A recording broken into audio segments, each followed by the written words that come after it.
Kia ora whanau and welcome to Maori Radio on 98.783, 784 FM on the dial, where we bring you the truth and the facts. Most of the time anyway.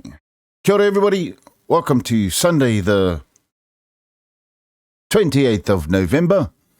And now before I go away and mow my father-in-law's lawns, because that's what you have to do, you know, to be the best son-in-law. Anywho, I just wanted to go over a couple of things that I found really interesting today. And I just want to jiggle your mind a bit, you know, jiggle that brain a bit. And maybe you might ask yourself these very questions that seem to trouble me, certainly anyway, about what's going on in Te world. In Te world. And ask yourself some of these very, very important questions, in my opinion, anyway. And so what we want to look at is, you know, this whole COVID. I shouldn't say the word COVID. Oh, I said it again. The buggy thing, you know, the buggy thing. So this whole buggy thing is taking over our lives. It's taken over our country, our society, our globe, right? And a lot of other things seem to have been pushed to the side that were very important as well. Now, my question is, and it might not mean much to other people, you know, certainly should, but in my opinion, right, what is happening with this whole Ghislaine Maxwell thing? Seems to be brushed under the table. You know, this, and let me read a little excerpt from the article, one of the many articles. Ghislaine Maxwell finally goes on trial after 15 months on remand. For those of you who don't know Ghislaine Maxwell was a friend of, or whatever she is, friend of Jeffrey Epstein. And I'll just carry on reading. Ghislaine Maxwell is to emerge from her New York prison cell on Monday after a 15-month wait for the start of a trial for sex trafficking children, perjury, and the enticement of minors while she was a close associate of the late financier Jeffrey Epstein. Now, this is a huge story. This was a huge story at the time, right? This was a huge story at the time. For those of you who don't know the story, go back and have a look. Just Google it and have a look. Go and do your own research. But this was a really serious thing that's going on, right?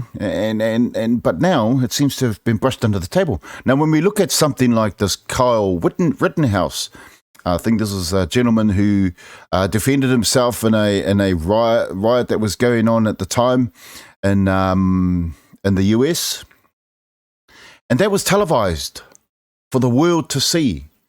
And it actually didn't turn out the way the mainstream media in the States wanted it to. But it was displayed for the world to see, right?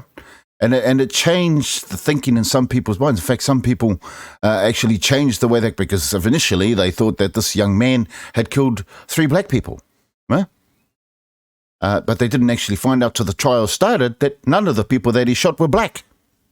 But it already stirred up enough emotion within the communities and all that sort of carry on to cause a whole lot of shit. But the fact is that it was televised. But Ghislaine Maxwell, are they going to televise this trial? One that's probably more important, if not way more important, than the Kyle Rittenhouse debacle. This is a person who over many years allegedly enticed a whole lot of young women into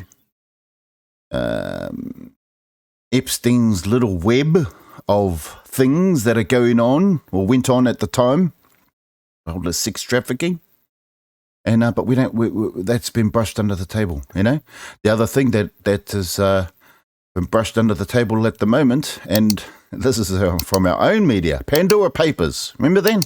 Remember the Pandora Papers when they came out? For those of you who do know, but I read this is from One News, right?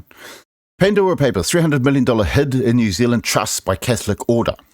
As part of the explosive Pandora Papers series, right, this is just a small part of it, One News can reveal a Roman Catholic order caught up in an international pedophilia scandal, squirreled nearly $300 million in assets in secret New Zealand trusts. One News is the only New Zealand broadcaster involved in the Pandora Papers investigation, run by the International Consortium of Investigative Journalists. More than 11 million documents were leaked to the ICIJ, revealing the financial dealings of world leaders, billionaires, celebrities, and international criminals. But have we heard anything more from them? I think it got 2 days of recognition and then swept under the table. One News, not doing anything about it, but we don't want to know about the pedophilia rings, do we? It's not that important. Pedophiling children and all that's not important anymore. Hey, it's irrelevant. It's irrelevant. How do we deal with that?